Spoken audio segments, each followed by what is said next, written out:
Olá, alunos! Vamos tratar de avaliação da aprendizagem. Qual a importância, quais as estratégias, né? E os resultados para a melhoria da qualidade, então, do ensino. A avaliação, ela está contextualizada, né? A avaliação não é como a gente fazia antigamente, né? Como muitos de nós passamos, aquela avaliação punitiva, né? Em que o professor usava dessa avaliação, geralmente por meio de provas, para punir os alunos, né? Era uma forma de poder.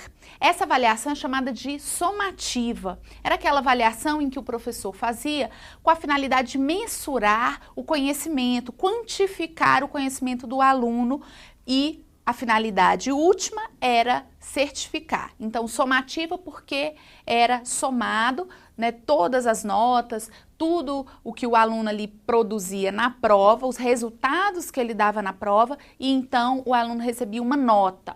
Então, essa avaliação somativa, ela não verifica o processo, que é aquilo que a nossa LDB nos traz, né, de contribuição para que a nossa avaliação pudesse avançar, né, e ela se tornasse o que nós tratamos hoje como avaliação formativa, avaliação processual.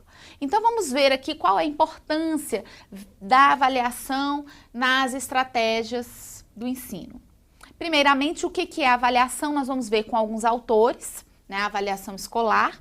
Vamos começar com a Sally Ride, que ela diz o seguinte, que a avaliação, né, avaliar é um julgamento em relação aos resultados, comparando com aquilo que foi alcançado e com o objetivo, aquilo que se deseja alcançar, né, o que se pretende alcançar. E a avaliação, ela é importantíssima porque ela auxilia na tomada de decisões. Então, vejam bem que a tomada de decisão é algo fundamental que vários autores colocam, né? A avaliação, então, não serve, como na avaliação somativa, né, como eu falei para vocês agora há pouco, só para punir o aluno, para julgar aquilo que o aluno não conseguiu alcançar, né? Então, ela não serve nem para premiar, nem para punir, né? Ela não tem esse caráter. Ela serve também para a tomada de decisões e para reorientar o trabalho do professor. O que vem a ser isso? Né, na avaliação processual, que nós vamos ver a diferenciação entre a somativa, a processual e a diagnóstica, nós vamos comparar e verificar, então, que a avaliação que seria, então, a ideal é a processual, formativa, porque ela auxilia justamente nisso, que é a tomada de decisões, e também reorienta o educador, o professor e o aluno, né, para que possam avançar, tanto no processo de ensino, né, e de aprendizagem, porque a gente não percebe esse processo separado, né? O processo de ensino e aprendizagem, eles vêm juntos, né? E a aprendizagem não diz respeito só ao aluno, o ensino e a aprendizagem dizem respeito a ambos, né? Professor e aluno. E o serviço, então, da avaliação está a serviço de objetivos do ensino, né? Objetivos do ensino, do PPP e do currículo.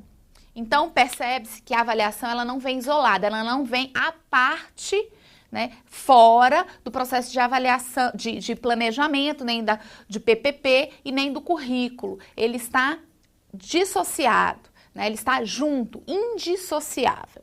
Então, vamos perceber aqui com outros autores que avançam no sentido de falar que a avaliação é um ato amoroso, dialógico. Isso quem nos fala é o Lucchesi. O Lucchesi, ele avança nesse sentido, dizendo que a avaliação é um ato amoroso e dialógico, né, de acolhimento de quem? Do sujeito. A avaliação, então, ela não é punitiva, ela não serve para excluir, marginalizar o aluno. Ela, primeiramente, é um ato de acolhimento, um ato amoroso. Isso já caiu em prova, né, questionando qual é o primeiro momento, então, que o professor deve ter ali em contato com o aluno, como ele deve fazer a avaliação. A avaliação, então, é nesse sentido. O primeiro momento em que o professor vai acolher o aluno, dialogar, né, ter uma lógica de ouvir o que o aluno tem a dizer, valorizar o que o aluno já traz, né, os conceitos que ele já traz, e de uma forma geral, então, acolher e verificar tudo aquilo que o aluno está progredindo, tudo aquilo que ele está fazendo ao longo do processo, né? Então, se o aluno, tanto na avaliação formal quanto informal, se o aluno então contribui com participação, né, de forma ativa, responsável, com compromisso, fazendo os trabalhos, né, o professor vai diversificar o tipo de avaliação, né, tanto por meio de trabalhos como por portfólio, tanto também em relação a memoriais, né? Então, várias formas que o professor tem para avaliar, e não somente a prova, como era na avaliação somativa. Não quero dizer com isso que atualmente nós, né, não utilizamos a avaliação por meio de provas como algo, né, importante também. É contemplado tanto a parte quantitativa quanto a qualitativa, ou seja, quantidade, né? Avaliar, então, por meio de trabalhos, prova oral, prova escrita. Isso não é descartado do processo, né? Por quê? Porque o aluno vai conviver com provas, né, com exames, seja no concurso, seja no vestibular. Então, a prova não foi abolida. Deixamos de lado a prova. Ela é um instrumento, sim, mas existem outros instrumentos que o professor pode levar em consideração.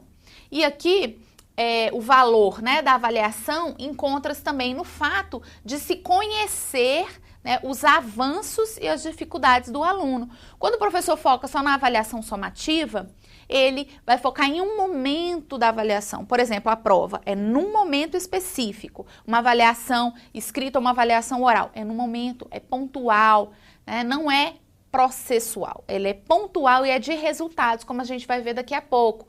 Então, a avaliação, se ela for num único momento, ela vai deixar de lado alguns outros fatores que vão trazer aqui, olha, avanços e dificuldades, né? E o professor vai utilizar essa avaliação não como uma forma de excluir o aluno, né? De classificar, saber quem são os melhores alunos, alunos de destaque, e os piores alunos, aqueles que não conseguiram alcançar a média. Ele não vai servir para distinguir, para excluir, né? Ele vai servir sim para que o professor replaneje, né, reoriente o seu trabalho e, com isso, vai desafiar os alunos a superarem as suas dificuldades. Então, esse processo de avaliação, ele é de mão dupla, porque o professor também tem que se avaliar e a escola também vai se avaliar, não é uma avaliação só do aluno, né? Então, diz respeito também a uma metodologia dialética. O que é essa perspectiva dialética? De entender que existem vários pontos, né? Vários olhares, que o professor deve utilizar vários mecanismos, né, de perceber aquilo que o aluno coloca, a participação dele, os pontos de vista diferentes. Então, a metodologia não vai ser centrada no poder do professor, naquilo que o professor impõe aos alunos, como na perspectiva tradicional, e sim numa perspectiva dialética, crítica, que possibilite, então, o diálogo, né, que possibilite perceber aquilo que o aluno conseguiu avançar, perceber os pontos de vista diferentes. Quem de vocês nunca fez uma prova e que teve que colocar exatamente da mesma forma que o professor ensinou em aula, né? Então, isso representa aí a avaliação somativa, que o professor quer que o aluno devolva da mesma forma que ele explicou. Então, numa prova, por exemplo, se o aluno colocar com as suas palavras de uma outra forma, de um outro ponto de vista, às vezes é considerado errado dentro dessa perspectiva tradicional. E também, um exemplo na matemática, quando o aluno conseguiu resolver um problema, uma situação desafiadora de uma outra forma, o professor também muitas vezes não aceita. Por quê? Porque é a visão única, uma visão só do professor, a resposta só do professor, né? Como uma forma de poder, o professor detentor daquele saber. E aí, dentro da perspectiva dialética, não. É considerar que o aluno também pode contribuir com as experiências, com as vivências, com a realidade, com o saber do senso comum, o saber que ele já traz, a vivência que ele já traz de casa, né, do seu convívio histórico, sociocultural. E aqui, então, a perspectiva dialética é aquela que nós desejamos que seja trabalhado, né? Nós, educadores, contemplamos e acreditamos na perspectiva crítica e dialética. E com Lucchesi, né, que vem a contribuir com vários livros sobre a temática de avaliação, inclusive falando sobre os ciclos, né, e outros livros. E aí o Libânio também vem fechar aqui a questão da amplitude da avaliação, né, ele coloca que a avaliação não deve ser só do resultado dos alunos, como eu citei agora há pouco. Também deve-se considerar a avaliação da escola ou a avaliação do sistema escolar como um todo. Então, o Libânio coloca o seguinte, que a avaliação tem o objetivo de diagnosticar os resultados dos alunos, logicamente, mas também o sistema escolar em âmbito nacional ou regional, visando o quê? Reorientar as políticas, né, a política educacional, a gestão, né, do sistema, das escolas e ainda a pesquisa. Então, a avaliação não é restrita à visão tradicional.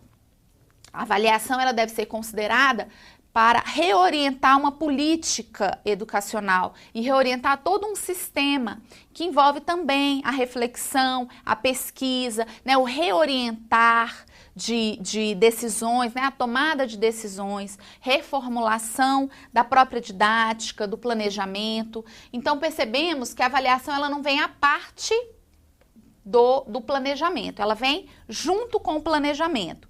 Então, reforçando, né, porque essa questão cai muito em prova, que a avaliação, ela está a parte do processo de planejamento? Não, ela é indissociável, avaliação e planejamento.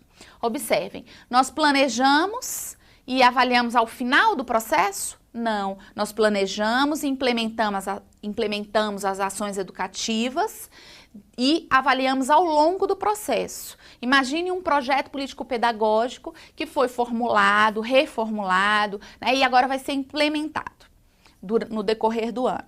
Você vai esperar, né, a escola vai esperar o final do ano para avaliar esse projeto? Não. Por quê? Porque se ele esperar o final do ano, já vai ter perdido um ano inteiro. E aí, com isso, não vai ter a possibilidade de uma reformulação, uma mudança, um reorientar nos rumos daquele projeto. Então, é necessário que a todo momento seja feito o planejamento, né, que se reoriente, porque o planejamento ele é flexível. Então, à medida que eu vou planejar, vai haver aí mudanças, né? Podem haver mudanças, podem haver reformulações e a avaliação vai estar aí, dentro desse processo de reflexão, dentro de um processo de pensar, de pesquisa em relação àquelas ações que estão sendo colocadas em prática.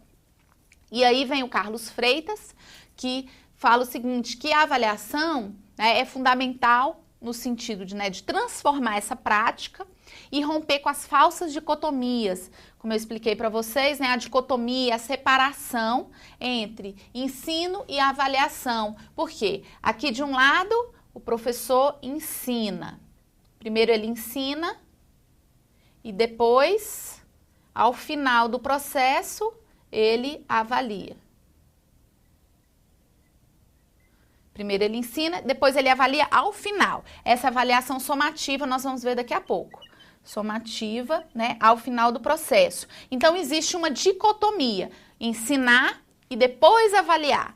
E o Luiz Carlos Freitas diz que devemos romper com essa falsa dicotomia, romper com essa separação, ou seja, vamos juntar, né? Vamos juntar e ensinar e avaliar sempre, constantemente. Então, somando aqui, nós vamos ter o processo de avaliação, a função formativa. Eu vou ensinar e avaliar ao mesmo tempo. Tudo aquilo que o aluno está aprendendo, ele também vai expressar em forma de avaliação.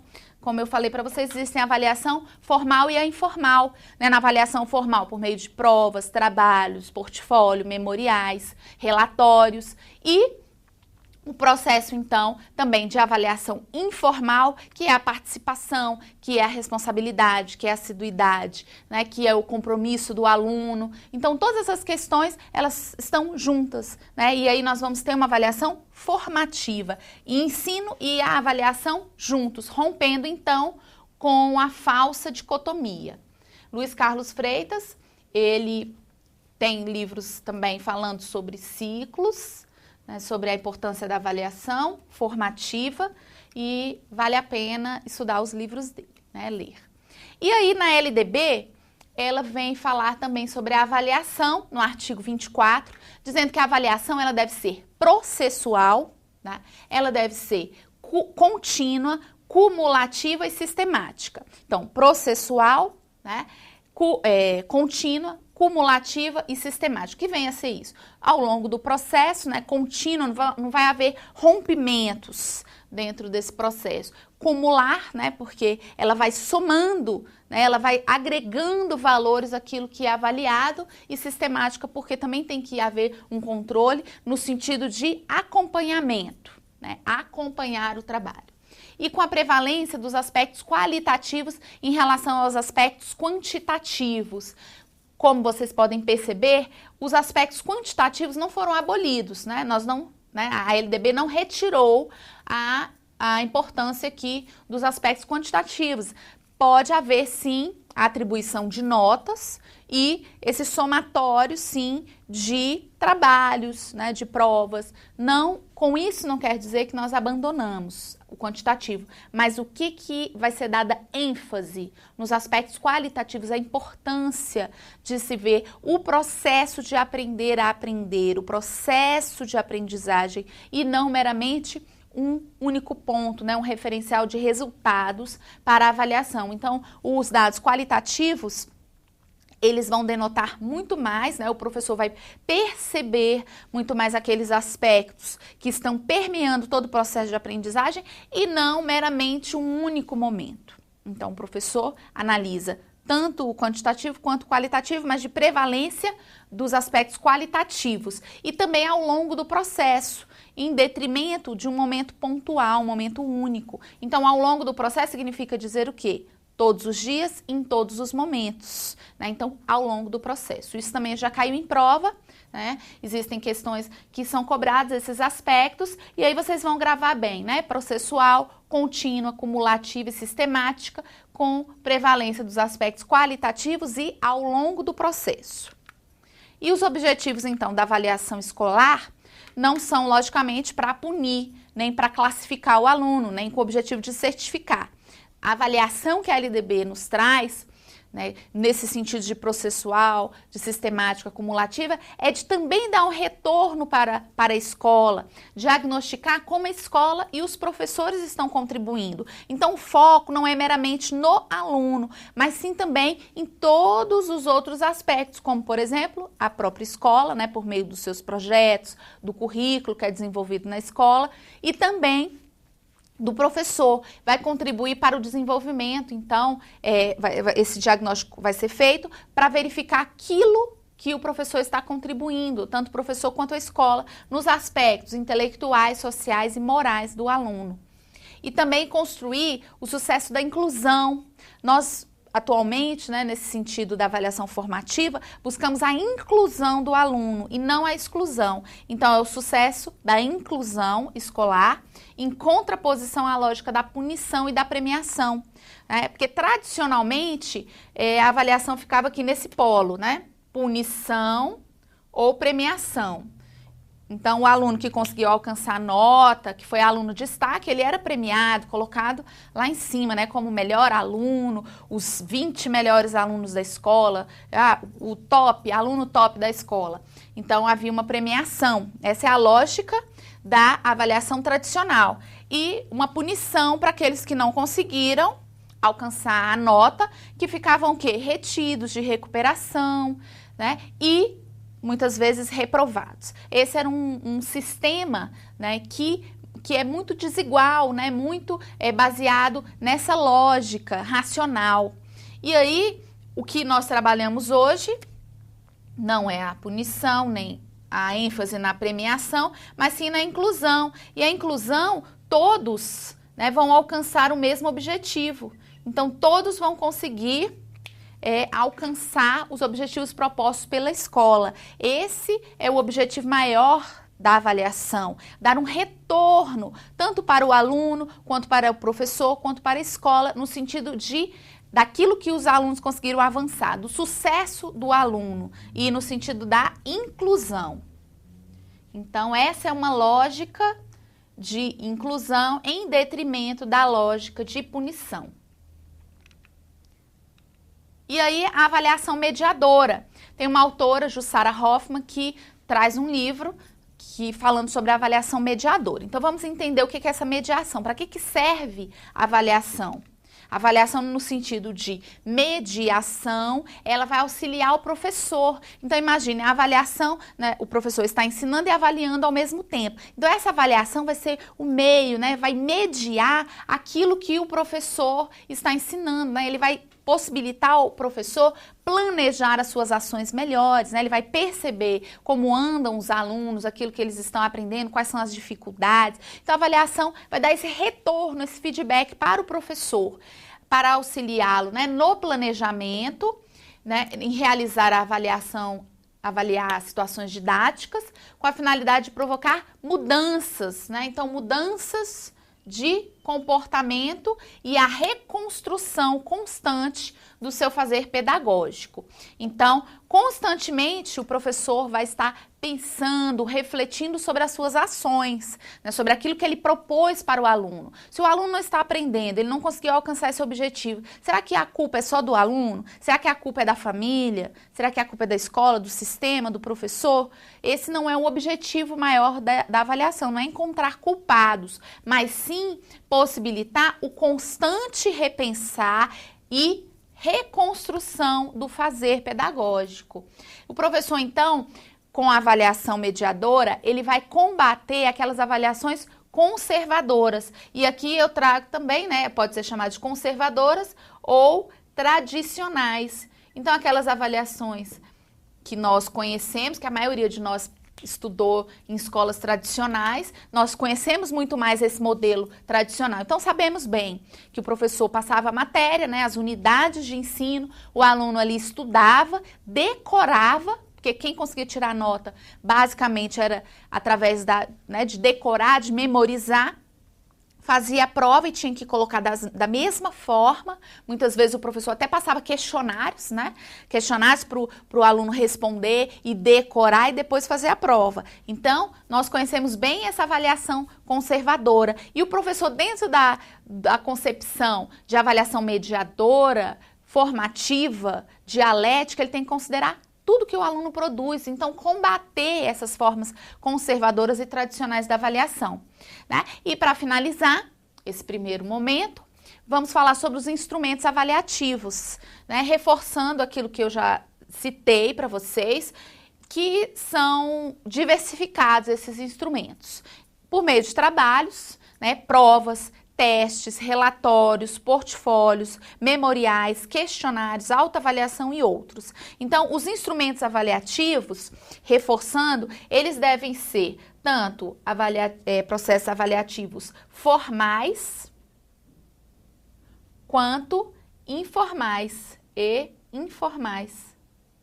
Aqueles aspectos em que o professor vai perceber se o aluno teve avanços dentro de tudo que ele vai produzir, né, na escola, fora da escola, todas as referências, né, as análises que o aluno vai fazer, as críticas, as participações, essas associações que o aluno vai fazer com a vivência dele. Então, na avaliação mediadora, na avaliação emancipatória, né, de uma perspectiva crítica, o professor vai considerar tudo, né, não vai ser como na tradicional, que antes, quando o aluno queria contribuir com alguma coisa que não fosse o que o professor tinha falado, o que o professor fazia? Não é o momento de falar sobre isso. Por quê? Porque ele dava ênfase no conteúdo científico e o saber, né, do aluno ficava em segundo plano. Então, vamos repensar, né, essa forma de avaliação que é contemplada na LDB, que é contemplada pelos autores, né, que refletem sobre a avaliação e, portanto,